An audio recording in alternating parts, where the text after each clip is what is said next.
जब दीपी के पौआ सुनाए सखी हिलावे पूरा गंगा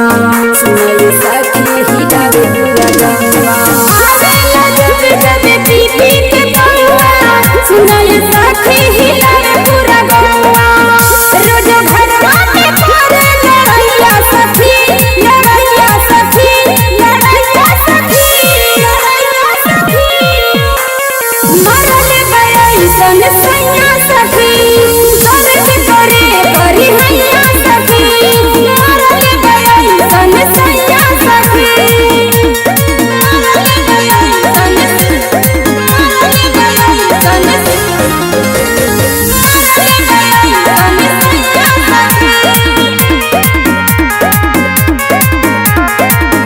पियाला के चक्कर में बेचले बनथिया केतन मनाही पियावा माने नाही बतिया माने नाही बतिया माया तनी हम हो कैसे हो रहत पियावा सुते से हो माया तनी हम हो कैसे हो रहत पियावा सुते से हो सुने अजके खैले कलैया सखी कलैया सखी कलैया सखी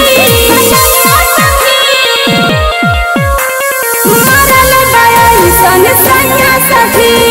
दर्द करे करी हैया सखी मरल बड़ई सन सैया सखी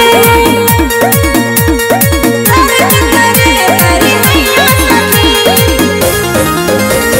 दर्द करे करी हैया सखी आज ले नदी न लेवा सरिया कहला प फेंक देता आगा के धरिया आगा के धरिया दीपक दीवाना समझावे ना हो पिया लव कर छोड़ावे ना हो दीपक गीता समझावे ना हो पिया लव कर छोड़ावे ना हो रोज गाजा पमारे सनैया सखी सनैया सखी सनैया सखी सनैया सखी मरल बड़ई सन सैया सखी